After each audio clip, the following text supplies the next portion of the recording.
diskusikan dengan anggota. Jadi semua menu makanan, bahan makanan, minuman dan sebagainya harus kita diskusikan dan sepakati bersama anggota.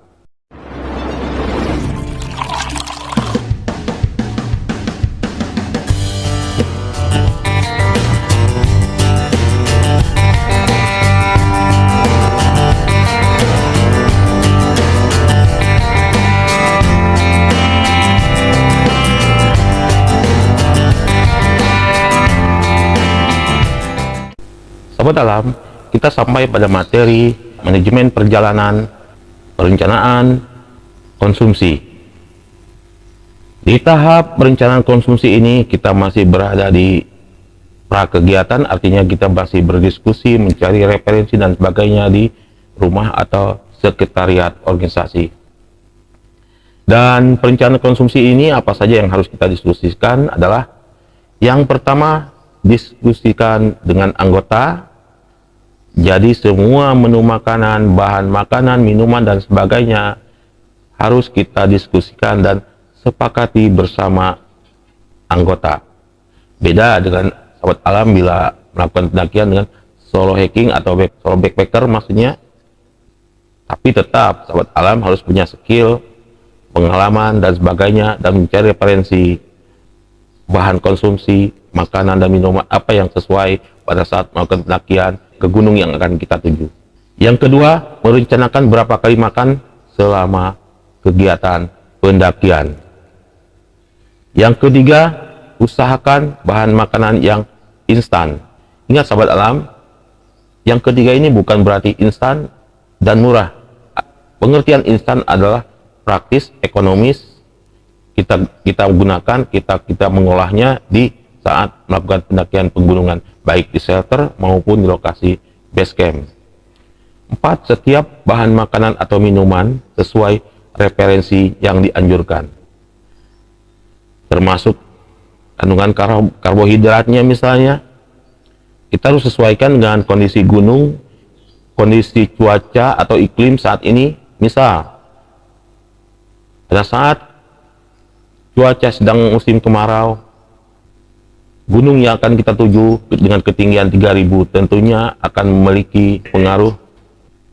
Poin keempat ini, setiap bahan makanan atau minuman sesuai referensi yang dianjurkan, maksudnya adalah tentunya kita sudah menentukan gunung yang akan kita tuju, ketinggiannya, dan cuaca atau iklim saat ini. Ataukah musim kemarau? Pada saat musim kemarau, kita ketahui bahwa suhu di gunung yang ketinggiannya 3000 itu akan terjadi ekstrim di waktu-waktu jam tertentu. Nah, kita harus untuk mempersiapkan bahan makanan yang bisa mengendalikan suhu dingin. Kita banyak membutuhkan bahan makanan yang berhubungan dengan karbohidrat, di mana karbohidrat ini bisa mengendalikan suhu badan kita, menahan rasa dingin. Dari segi minuman, saya rekomendasikan dalam bentuk seperti banyak makanan yang rasa coklat misalnya, karena ini kita referensikan bahwa coklat bisa mengendalikan rasa dingin di tubuh kita pada saat suhu ekstrim. Nah, pertimbangan-pertimbangan seperti ini dan referensi-referensi seperti ini bisa kita cari di Google misalnya. Dan ini sangat penting. Sahabat Alam, sebelum kita membuat analisa anggaran biaya, yang harus kita lakukan adalah membuat daftar konsumsi atau daftar menu makan kita selama melakukan pendakian. Karena dari tahap inilah kita bisa merancang analisa anggaran biaya. Dalam tahap membuat daftar konsumsi atau daftar menu, poin pertama adalah membuat rancangan daftar menu. Yang kedua, membuat list bahan makanan yang utama, dibuat dalam bentuk catatan, list. 3. Membuat list bahan makanan snack. Dan yang keempat, membuat list bahan minuman. Seperti yang saya jelaskan sebelumnya, baik makanan atau minuman, kita sesuaikan dengan gunung yang akan kita daki, baik itu ketinggiannya, maupun suhu yang akan kita hadapi di gunung itu.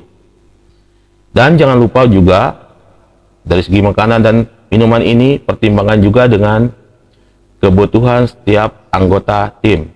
Bisa saja ada salah satu anggota tim kita yang tidak suka dengan jenis makanan yang sudah kita tentukan atau minuman. Disinilah kita harus mensepakatinya pada saat kita melakukan pra perencanaan di base camp, organisasi atau di rumah kita. Berikut saya berikan sebuah contoh daftar menu, dan saya tidak mereferensikan bahwa bentuk daftar menu ini harus seperti ini. Sesuaikan dengan kebutuhan sahabat alam atau organisasi sahabat alam. Yang jelas di sini dalam kolom-kolom daftar menu ini harus ada hari dan tanggal. Dari mulai kita berangkat dari rumah atau base camp organisasi, jam berapa kita berangkat, dan harus memakan atau harus mengkonsumsi minuman apa, dari jam berapa sampai jam berapa, di kolom kedua seperti jam, di kolom ketiga seperti menu, apa nama makanan dan minumannya, tentukan pada saat di perjalanan, di dalam kendaraan atau di base camp pertama, base camp pendakian, kita makan siang atau cukup mengkonsumsi makanan dan minuman. Dan kolom ketiga itu keterangan di mana kita melakukan kegiatan konsumsi ini. Saya jelaskan kembali bahwa contoh daftar menu ini tidak baku. Silahkan sahabat alam membuatnya disesuaikan dengan kebutuhan kegiatan sahabat alam dan organisasi sahabat alam. Berikutnya adalah buat daftar perencanaan logistik. Saya berikan contoh perencanaan logistik dalam bentuk daftar. Kolom-kolomnya misalnya di kolom kedua ada konsumsi, misalnya 14 orang. Bisa sahabat alam lihat, perhatikan, ada bahan-bahan makanan yang sudah baku dan tidak bisa kita bagikan. Ada bahan-bahan makanan, semakin sedikit anggota kita, biaya akan semakin besar. Bahkan sebaliknya, bila anggotanya banyak, minimal 12 orang atau 20 orang, ini akan mempermudah kita, bahkan lebih mengirit biaya pada saat kita melakukan pembelanjaan bahan logistik. Contoh misalnya, mie instan rata-rata satu dus itu 24 bungkus. Artinya ada 12 bungkus kali 2, 24 bungkus. Bila anggota pendakian kita berjumlah 12 orang, dan kita merencanakan konsumsi makan mie instan ini 2 kali, artinya kita butuh 1 dus. Tetapi kita mempertimbangkan juga pada saat kita merencanakan prakegiatan, diskusi, ada sahabat-sahabat alam lainnya yang tidak cukup dengan 1 bungkus. Artinya kalau ada 1 orang yang tidak cukup dengan 1 bungkus, dia membutuhkan 2 bungkus sekali mengkonsumsi. Sementara di jadwal adalah 2 kali. Sahabat alam harus bisa menentukan. Berarti perencanaannya adalah kita harus membuat anggaran untuk mie instan 2 dus. Jadi 48 bungkus. Dan jangan lupa, sekalipun banyak, bahan makanan ini ringan untuk dibawa di carrier. Dan jangan lupa lagi, bahwa sebagai sahabat alam, pendaki gunung dan pecinta alam, solidaritas kita harus kita terapkan. Bisa jadi di lokasi pendakian, di shelter, sahabat alam menemukan sahabat-sahabat kita yang kekurangan logistik, dan kita bisa berbagi dengan mereka. Katakanlah 1 dus yang berisi 24 bungkus itu misalnya 60.000. 60.000 dibagi 12, jatuhnya per orang nanti akan kurang seperti sahabat alam membeli mie instan per bungkus. Apalagi bila kita menganggarkan misalnya 2 dus mie instan, artinya isinya volumenya akan berjumlah menjadi 48. 120 artinya, misalnya 120.000 jumlah anggaran yang harus kita belanjakan untuk 2 dus mie. Dibagi anggota 12 orang. Jatuhnya adalah dibandingkan dengan belanja per orang dengan 2 bungkus atau 4 bungkus, itu akan lebih murah. Silakan Anda kali-kalikan dan kita coba. Begitu juga untuk perencanaan logistik lainnya seperti obat-obatan. Ini juga harus menjadi perhitungan pada saat prakegiatan dan saat sahabat alam berdiskusi sebelum melakukan pendakian.